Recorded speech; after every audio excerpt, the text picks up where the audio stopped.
One question I've been getting a lot on this channel is, what's the difference between a narcissist and a groomer? Or are they the same thing? Well, here's the truth. Yes, they have a lot of similarities and they both manipulate, but here's the main difference. One is feeding and the other is hunting. Hi, I'm Callie Sorensen, and with a master's in the Psychology of Coercive Control, I'm here to break down the key differences between narcissists and groomers, their core motivations, how they manipulate, their similarities, and how you can begin to protect yourself. So let's get into it. Let's start with narcissism. Narcissism isn't just vanity. It's a personality disorder rooted in a deep need for admiration, and underneath that is a deep lack of empathy and insecurity. A narcissist builds their identity around superiority. To them, manipulation isn't usually planned. It's instinctual, it's automatic, it's how they interact with the world and everyone around them. It's how they survive and live in the world. They operate through transactional relationships, always subconsciously calculating. What can I get out of this? How can this situation or this person benefit me? They see all people not as individuals, but as tools, as objects, props to fuel their ego or their self-serving agenda.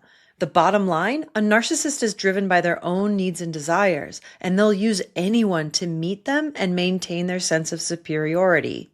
Now, groomers, they're a different breed, and this is where things get even darker. If you're new to the topic, I have an entire series on grooming. Make sure you check the description for the link. Grooming isn't a personality disorder like narcissism. It's predatory behavior, often used to gain access for sexual abuse or any other form of exploitation. Unlike narcissism, grooming is very targeted. They choose their victims very specifically, usually the vulnerable. It's premeditated. It's a process, not just a spontaneous moment. And it's very systematic, building trust, testing boundaries, isolating, creating secrecy, escalating inappropriate behavior, and slowly and deliberately creating dependence. The question isn't, do you like me? It's, can I dominate you? Will you be loyal and submissive to me? And while grooming is often discussed in the context of children, for example, groomers stalking online forums or gaming chat rooms looking for the emotionally vulnerable, it absolutely happens between adults as well in many different contexts. So now let's break down the core differences. One is goals. The goal for a narcissist is validation, admiration, and ego supply. The goal for a groomer is to seek access to a specific vulnerable person in order to exploit and control them. Another key difference is their target. The target for a narcissist is anyone, and it could be a vulnerable person, while on the other hand, the groomer will only target vulnerable people who fit their specific profile for a specific need that they have. Another difference is the origin. Now, narcissism, narcissistic personality disorder, is a diagnosable personality disorder that's in the DSM-5, whereas grooming is a strategy of abuse, often used by predators with various psychological issues and profiles.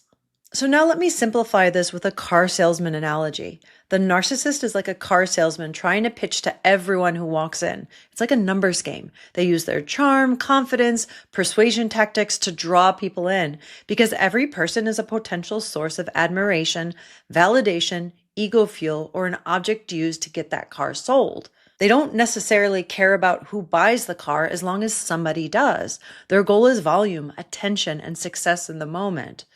Where a groomer, on the other hand, is more like a con artist.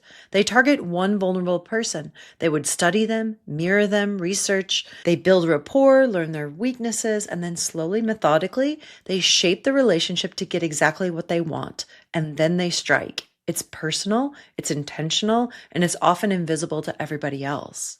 So despite their differences, they share powerful, harmful tactics, such as manipulation. Both rely heavily on manipulation, guilt-tripping, lying, gaslighting, love bombing, the whole toolbox. Exploitation. Both use others for their own personal gain. A charming facade. Sometimes both can be incredibly charming to lure people in and gain their trust. Another similarity is that it can be very hard to spot. Victims of grooming and narcissistic abuse often don't realize what's happening until they're already in so deep. Both narcissists and groomers can leave a deep impact. Trauma bonding, CPTSD, long-lasting emotional and psychological damage. And here's the key nuance. Narcissists manipulate compulsively, often driven by deep-seated insecurity, where groomers manipulate deliberately, strategically, and with a clear endgame of domination and abuse. So not all narcissists groom, and not all groomers are narcissists, but it is possible that a person is both a groomer and has narcissistic personality disorder. So knowledge and awareness here is protection, is key. It's not necessary in every situation that you have to pinpoint or diagnose a manipulator. Are they a narcissist, or are they a groomer, or are they both? What's most important is to trust yourself when something feels off, and to recognize the patterns of manipulation, the coercion, the isolation, love bombing, gaslighting, secrecy, boundary pushing, and so much more. Make sure you like and subscribe because I expose a different toxic tactic every Tuesday. And here's how you can start protecting yourself from groomers and narcissists today. Number 1, trust your instincts. Discomfort is a signal. Your feelings hold wisdom, and your feelings are not a weakness. They can point you to recognize the red flags and when your values and boundaries are crossed. You can also set boundaries, say no, or share your feelings vulnerably with the person and watch how they react. Do they respect you, or do they defend, deflect, blame, and criticize or minimize your feelings?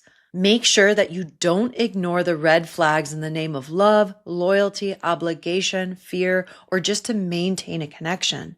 And also make sure that you talk to somebody and share about the relationship. Silence and isolation and secrecy are the groomer or narcissist's best friend. And to make sure that you continue to learn and educate yourself around both healthy and toxic dynamics to build awareness and to be able to see the contrast. And if you need support navigating or recovering from grooming or narcissistic abuse, or you have any questions, I offer one-on-one personalized support. I offer a free consultation call to see if we're a good fit, and you can find the link in the description below. If this video was helpful, please like, comment, and share it with somebody who might need it. Just know that you are not alone, you're not overreacting, and you can take your power back. Make sure you stay aware, trust yourself, and trust those gut feelings when something feels off. I look forward to seeing you in the next video.